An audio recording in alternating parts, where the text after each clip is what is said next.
Paz Deus, tudo bem? Eu vou dar uma explicação rápida para vocês sobre os Salmos capítulo 2, tá bom? A rebelião das gentes e a vitória do Messias. Muitas pessoas falam assim, os Salmos foi Davi que escreveu, na verdade não. Aqui, nesse Salmos capítulo 2, relata Deus na criação do mundo, lá em 1 de Gênesis, tá bom? No primeiro verso é a descrição dos planos de Deus, né? Que vai lá em Apocalipse, né? Então fala de Davi e seus filhos, que viria como rei, filhos adotivos de Jesus Cristo.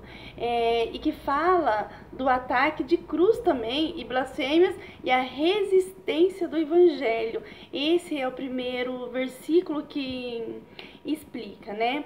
E no segundo verso fala, o rei da terra se levanta aos princípios. Eu não vou ler tudo para não ficar tão longo, tá?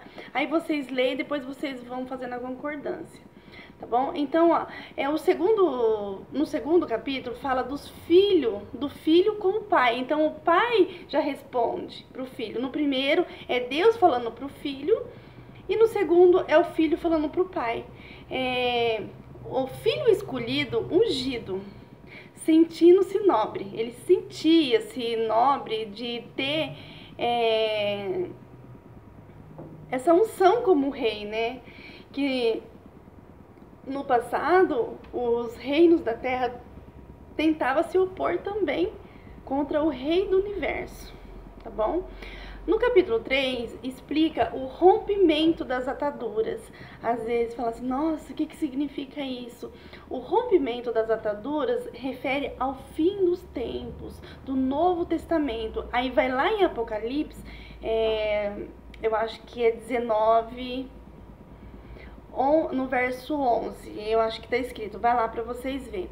O rei da terra como Jesus com palavras rebelde. Tá? Então aí no versículo 3 você vai lá em Apocalipse 19 e você no verso 11 vocês vão ver o que é que eles fizeram, tá bom? Zombará dele, no versículo 4 tá escrito assim, ó, e zombará dele. Os reis da terra foram contra Deus, pois ele achava que poderia atacar Cristo com morte de cruz, né? Sofrendo injúria. E o meu rei, o que significa isso? Davi, ele recebeu a promessa muito tempos atrás que reinaria em Israel, né? E ali aconteceu. E Sião, em 2 de Salmos, fala de Sião, mas a Sião é a mesma Jerusalém, que foi aonde Abraão abençoou, né, que sacrificou o teu filho Isaac, e aonde também foi a morte do nosso Salvador, tá bom? Que foi construído ali um templo também sagrado. Então a Sião fala de Jerusalém, tá bom? No versículo 7 explica, ele fala assim, ó, tu és o meu filho. Então o que é? Davi, quando ele escolhia um filho dele para ser rei, eles faziam uma cerimônia de coroação solene, e eles faziam uma festa, né, como rei adotivo. E isso já simbolizava a vinda de Cristo, que ia adotar no lugar de Davi, né? Então, Davi, ele era um reino da terra, já estava fazendo isso como reino do céu, tá bom? E isso já mostrava o Novo Testamento de coroação. Jesus ungido, o verdadeiro Cristo. Vara de ferro. O que significa vara de ferro? Que é indestrutível. Nada poderia se opor contra, né, o Senhor. No verso 2 e no 10 e 11, no verso 11, né? Sede prudente. O que eles querem dizer? O pedido de prudência para os reis os reis da terra, que submeteram ao ungido de Deus e ao Filho de Deus, né? Que eles não quis aceitar os filhos de Deus, para que eles se alegrassem, né, em Cristo, mas com temor e respeito, né? Ele estava pedindo em adoração, mas